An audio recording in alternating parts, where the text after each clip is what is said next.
everyone, I'm Vanessa Kamatsi. Welcome to Interview 360. My guest today is a basketball legend who burst onto the scene when he was drafted by the Milwaukee Bucks back in 1969.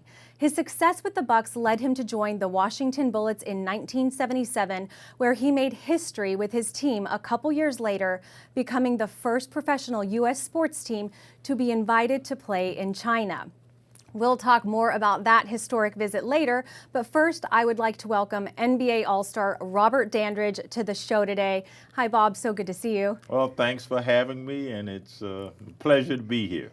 Well, I just want to ask you, we have so much to get into, but I am curious to know, was there one defining moment in all of your career that you're most proud of?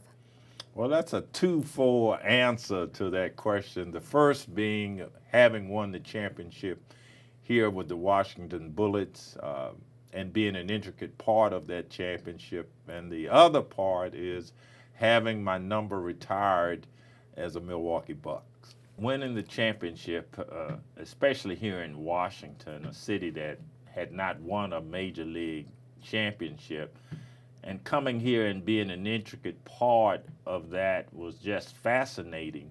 You played at the top level as a professional NBA player. I mean, what is that like? You are a two-time champion and a four-time All-Star. Yes.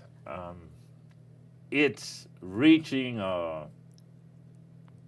lifetime dream. You know, you dream about certain things as a young kid. Some people dream of being a professional hedge fund person or a doctor or an astronaut. My dreams at night were to be a professional athlete, and I virtually lived basketball night and day as a youngster. I played it as much as I could. So basketball has just always been a passion, and it just so happens that it worked out well for me. I would say it worked out more than well. You played forward and shooting guard, right? Yes. Mostly forward. You know, shooting guard spot was a hard spot to get because most of the time the best shooters played those positions. But as a small forward, I would say that I had role models like John Havlicek, Bob Pettit, and at some point in my game, I became, one or two ranked among small forwards in the league. And for me, reaching the level of being recognized at some point as the top forward, small forward in the league, was just fascinating. It's a point in my career that I will never forget. I love that. Did you like the nicknames that were given to you? They used to call you Greyhound, Bobby D, the Pick. Did you like those?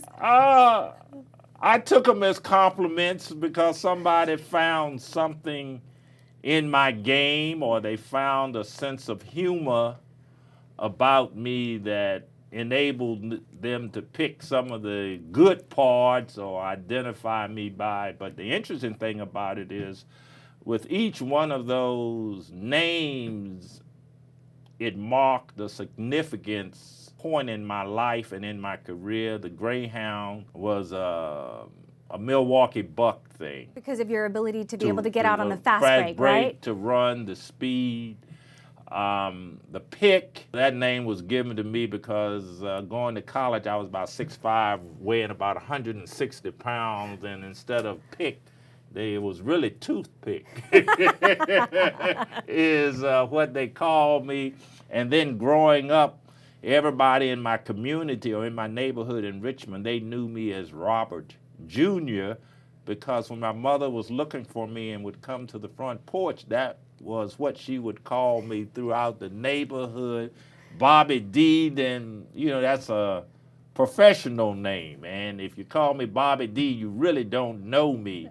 But if you called me Robert Jr. or Pick, then that meant that you was a part of my childhood and upbringing in Richmond. Let's talk about 1979. That was a historical trip.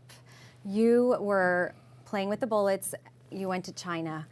Yes, and at that time, a young guy, if I can say, at about 34, 35, We probably didn't realize the significance of the trip. We knew Nixon had done some things, and that was historical.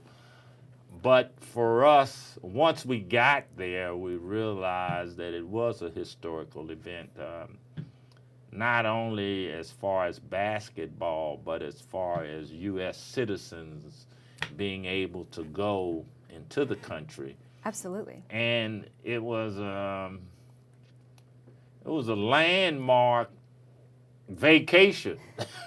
You know, we as athletes, we just thought it was a vacation, that Mr. Poland was just this nice guy, but when they started using words like the State Department and, you know, we being ushered around by the top officials in China, then we realized, wait a minute, this is not just a basketball thing. This is an international breakthrough, and it was one of the greatest probably adventures of my life, and I called it an adventure because we got a chance to see places that you only read about. So for me, it's a trip that I would never forget, because we played a basketball game, and to actually see American basketball players, because they knew about the NBA. And at that time, they had a few players that were 7-footers that may have played on the Chinese Olympic team. So it was an air of excitement in Beijing at that time, because we were the first U.S. team to come there, and especially the first U.S. team to play against the Chinese in China. So it was a big thing, and as we moved around the city, even before the game started, they had banners with our pictures and names on it, but they also had the banners and pictures of their own players. And in fact, I can't remember the name, but they did have quite a few good players. I do remember that, and it was a tough game. What? Okay. It was not an easy game, and but it was just exciting. In fact, I still have the basketball, the Chinese basketball, one of the Chinese basketballs that we use. You kept it after all these years. I kept it. That's over these amazing. Years. Did you really get to experience the culture? Did you get to go see the Great Wall? Oh, for sure. I mean, to travel to the Great Wall from Beijing, which was about a 2.5-hour ride, have walked and spent time in Tiananmen Square. So to see the panda bears that weren't in the Washington Zoo. Right, you were in China. Yeah, we were in China for real. And to eat real Chinese food and not American Chinese food, because I guess some of us, me included, was expecting chicken and broccoli or egg, General Chow's chicken. General Chow's chicken, but we saw none of that. And so you really got to try it, because I had read that your trainer, John Lally, actually had packed like 30 cans of tuna in a suitcase, and one of the players lived off of that. But that wasn't you. No. And then it was a cultural thing not to offend your host at that particular time, but the food we did eat, it was tasty. They drank a lot and toasted a lot at every meal. And so that was good. That was a good part of being there. To even go to some of the silk shops where you saw how they made the silks. And of course, everybody came back with some type of form of jade jewelry, which I think I still have. But it was just a great trip, and it was just great exposure, and it was a great diplomacy for both countries. So I know it was a great time for the entire Bullets organization. How long were you guys there for? For 12, 13 days. Okay. Well, the biggest thing that sticks with me is going there and at that time not imagining the magnitude of the Great Wall. You know, it was an honor and it was a pleasure being there. And if I had the opportunity to go again, because I would love to see it as it's functioning today with the modernization of it. But then we have to go back and thank Mr. Poland for taking us on another trip, because the year before that he had taken us to Israel. How was that experience? Oh, Wow. I mean, that was during the Camp David Accord, and so we, as a part of that Bullets organization, we were blessed to have gone on some just wonderful organizational trips. I think that might have been a benefit of winning too, being a championship team. They don't mind traveling with you. And so I think it worked out well for everybody involved during those years. I read somewhere, I think it said there was 300 million players in China that play basketball, and then just last year alone, over 700 million watched NBA programming here. That's a lot of fans. That's if I can imagine the NBA loving to have that many fans available in this country to sell tickets to. And then when you had the kid Lynn playing up in New York. I mean, they couldn't keep his jersey in stock for sale. He had the best-selling jersey in the entire NBA for a month or two. Yeah, he's phenomenal. Yeah. How do you see the state of the NBA now? I mean, the game has changed so much, right? It's changed in line with the societal changes. As somebody, when we were joking around, talked about the millenniums. Those millennials. So it's in tune with that. It's what the millennials want to see. They want to see the three-pointer. They want to see athleticism. They want to see the dunk. So I think the NBA, well, I know the NBA has fallen in line with what today's population enjoys, and I think they've even dictated, without the population knowing, what basketball is going to be like. So I still love the game. I love to go see it.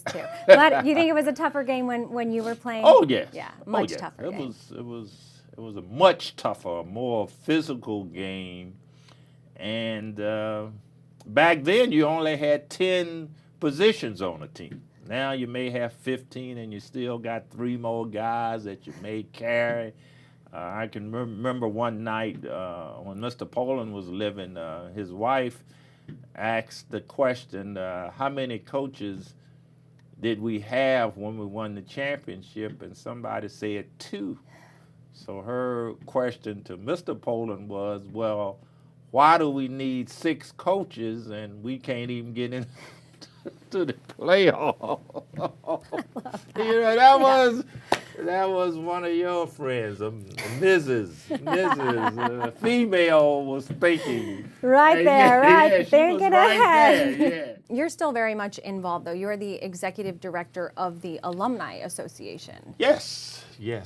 And what we've been able to do is build a membership of about 70 former players with the Washington franchise, either the Bullets or the Wizards. We work in coordination with the NBA Retired Players Association, and the main thing it allows is our former players to come back into the arena and be appreciated, and let them know that, you know, we appreciate as an organization the contribution that they have made.